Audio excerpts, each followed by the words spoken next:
Le Maroc, il faut le savoir, hein, c'est le pays le plus ancien dans le monde. Le Maroc existe depuis 12 siècles. Alors, la France existe depuis 1000 ans. Il a colonisé toute l'Afrique du Nord, quasiment jusqu'à l'Égypte, et il a colonisé l'Espagne. Et là, c'était un État, un empire, jusqu'au Sénégal. La France n'a pas colonisé le Maroc, pourquoi? Mais parce que c'est un grand État. C'est facile de coloniser des petits trucs qui n'ont pas d'histoire. Toute la partie ouest de l'Algérie faisait partie du Maroc. Tlemcen, Oran, et même jusqu'à Mascara et tout ça, toute cette région faisait partie du royaume.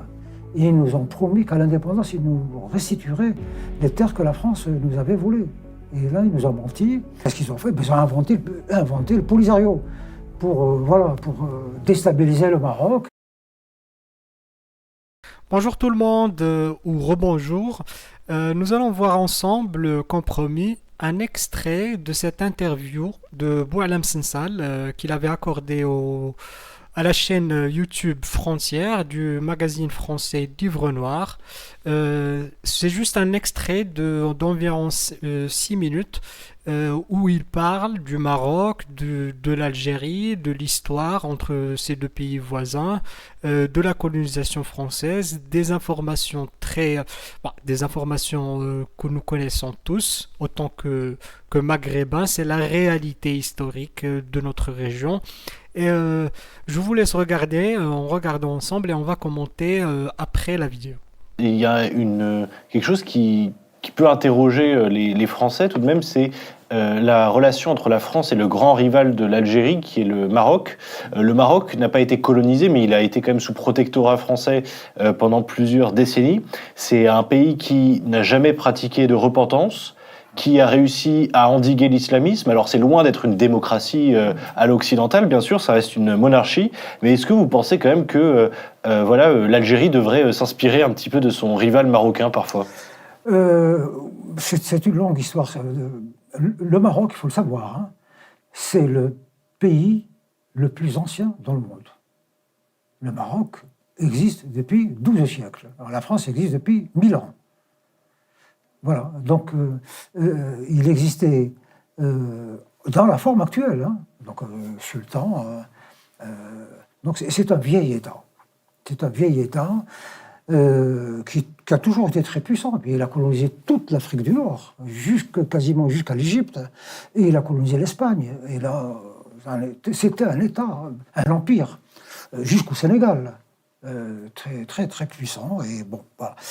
Et puis il y a eu l'effondrement de tout le monde musulman à partir de l'invasion des Mongols en 1280, et puis l'effondrement, l'éclatement de l'Empire en petits royaumes par-ci par-là, et puis la colonisation arrive. Voilà. Alors, la France n'a pas colonisé le Maroc, pourquoi? Mais parce que c'est un grand État. C'est facile de coloniser des petits trucs qui n'ont pas d'histoire. Mais coloniser un État, c'est très difficile. Par exemple, si l'Allemagne avait voulu coloniser la France, elle n'y serait jamais arrivée, parce que c'est un vieux pays, constitué. C'est pas possible. On peut l'occuper momentanément, mais pas le coloniser, c'est-à-dire lui enlever sa culture, en mettre une de rechange. C'est impossible. Et puis, je crois que à l'époque, les dirigeants français ont été sages en disant le pays existe, on peut pas.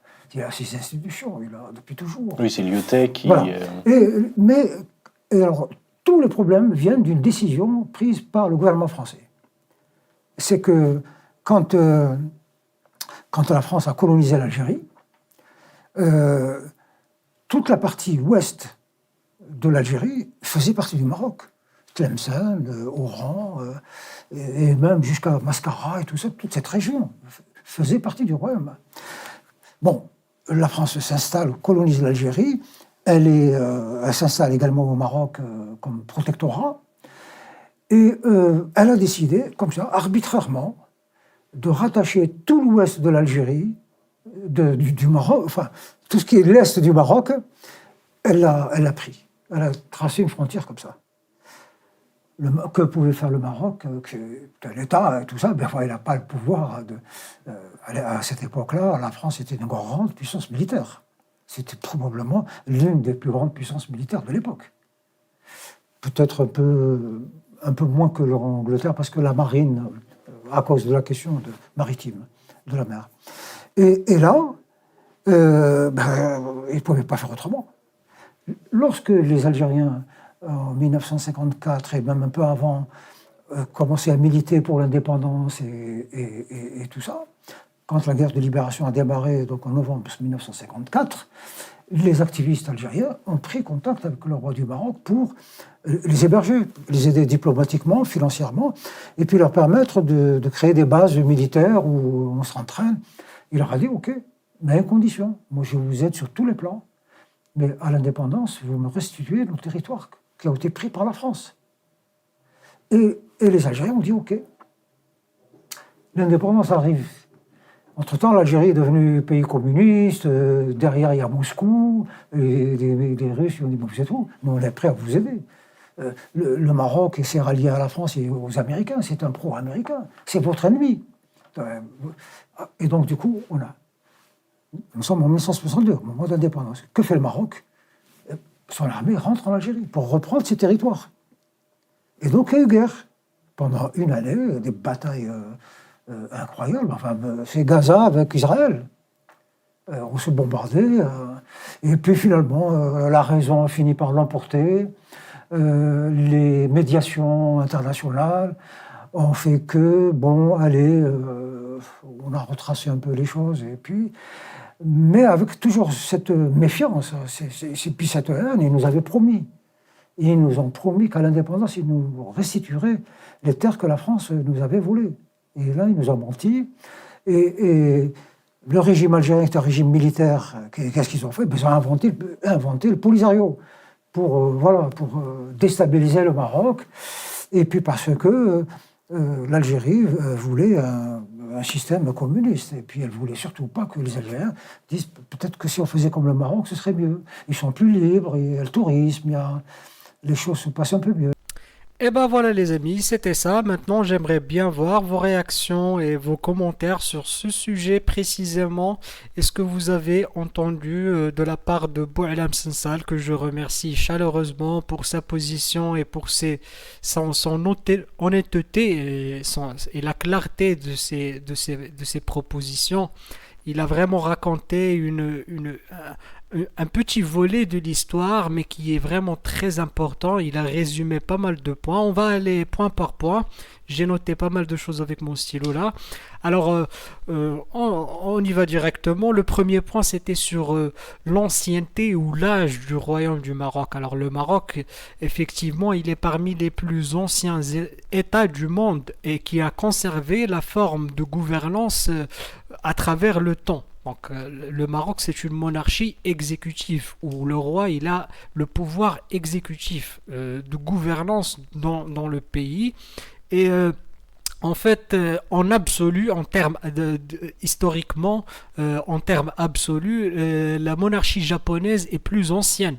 Le Maroc est la deuxième plus ancienne monarchie dans le monde, mais la monarchie japonaise a perdu son pouvoir après la deuxième guerre mondiale, si je me trompe pas, ou avant.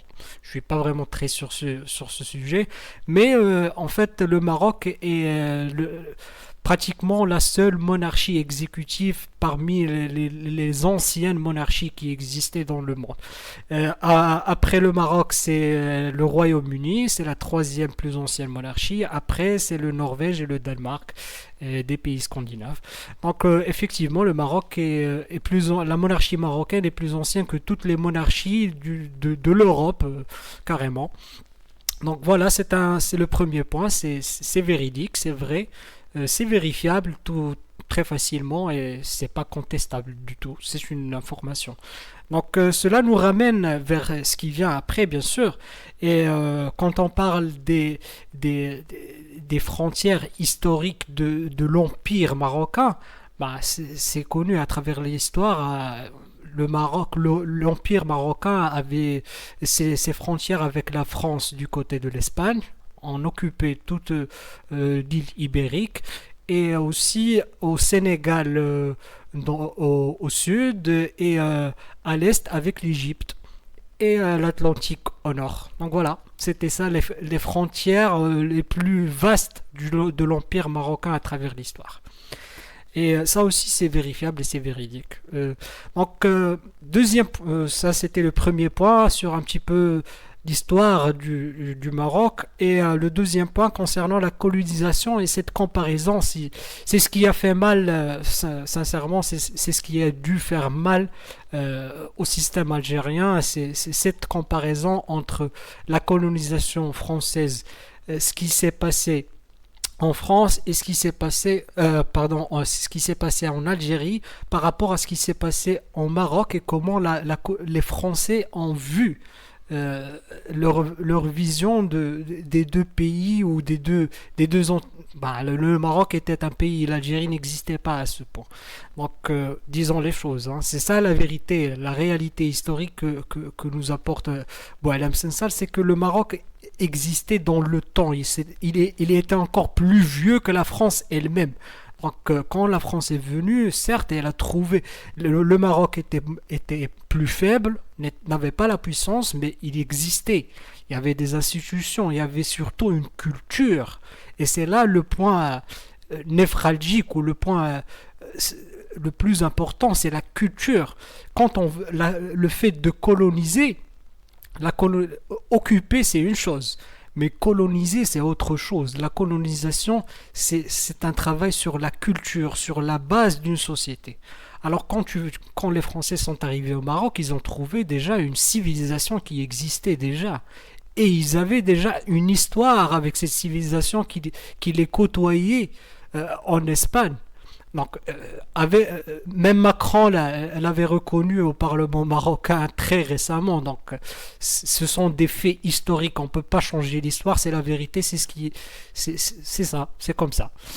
Donc voilà, ça c'est le deuxième point, c'est aussi assez intéressant et c'est ce qui a permis à la France de coloniser l'Algérie, c'est qu'elle n'a pas vraiment trouvé une grande culture ou une grande civilisation. Je dis pas qu'il y avait personne, mais il y avait des gens, il y avait des personnes, il y avait des tribus, il y avait des liaisons entre des gens qui habitaient l'Algérie, mais l'Algérie en tant qu'État n'existait pas et c'est ce qui a facilité la colonisation du territoire aux Français. C'est une réalité historique et il faut la regarder en face. C'est normal. Et ce point, c'est vraiment ça fait mal aux Algériens, que ce soit un Marocain qui le dise ou que ce soit un Européen, mais quand un Algérien et qui c'est Boualem Sansal, l'écrivain algérien, la référence dans la littérature francophone, franco-algérienne et francophone, c'est l'équivalent je dirais pas l'équivalent de Driss Charibi au Maroc, mais un petit peu comme, je dirais dans la même gamme. Mais voilà, ça c'était le deuxième point. Le troisième point, c'était les frontières. Ben voilà, la France, en colonisant l'Algérie, a intégré de grands espaces à ses frontières et de grands territoires marocains, non seulement marocains, la Libye, la Tunisie, les pays voisins de l'Algérie ont tous subi cette injustice historique, cette amputation de territoire. Et le Maroc étant un État qui est très ancien, il a toutes les justifications nécessaires pour prouver que ces territoires lui appartenaient. Mais hélas, quand tu es devant une puissance coloniale, c'est la logique de la force, et c'est ce qu'a fait la France, et vient après d'autres points qu'on va voir. Donc, on peut se référer à la carte de El Fessi qui nous a des années 50 aux années 60 qui réclamait le Grand Maroc. En effet, avec des territoires qui englobaient la région de Tindouf, Béchar, Adrar, la Mauritanie tout entière, et c'était des revendications de la part de El Fassi et de la part d'un gouvernement marocain et de Hizb al-Istiqlal à l'époque. Donc voilà, ça aussi c'est historique, c'est véridique. Jusque-là, Boualem Sansal est complètement droit dans ses bottes. Alors nous arrivons au point suivant, et c'est là où j'ai un petit peu de souci avec ce que Boualem Sansal avait dit, même s'il a passé ce point très rapidement, c'était la guerre des sables. Il avait dit que ce sont les Marocains qui ont attaqué. Alors là, je ne suis pas d'accord, je suis catégoriquement pas d'accord avec ce que dit Boualem Sansal, avec tout le respect que je lui dois et avec tous les remerciements pour sa prise de position. C'est juste un petit point. Ça, je ne sais pas si c'était un lapsus ou un oubli, ou peut-être... je suis sûr qu'il sait l'histoire. C'est que c'était pas le Maroc qui a agressé l'Algérie dans la guerre des Sables, ou à Amgala 1, avant d'arriver à Amgala 1 et Amgala 2. Dans la guerre des Sables en 63, c'était des Algériens qui ont tiré sur des soldats marocains. Ils ont même fait des morts. Il y a eu des dégâts. Donc, le Maroc n'a fait que répondre, et si je me rappelle bien, le roi Hassan II avait même envoyé il a même demandé des explications à l'Algérie. Il avait même essayé de communiquer avant d'entamer l'action militaire en défense, en légitime défense. Donc, quand on a un accrochage militaire et que c'est l'armée algérienne, ou ce sont des militaires algériens qui ont attaqué les premiers et qui ont fait des dégâts humains de l'armée marocaine, donc on est dans la légitime défense, et on a même essayé d'être diplomatique avant d'arriver à ce résultat. Donc ça c'est l'histoire, ça c'est la vérité de ce qui s'est passé. Donc je voulais juste une fois pour toutes clarifier ce point, et voilà.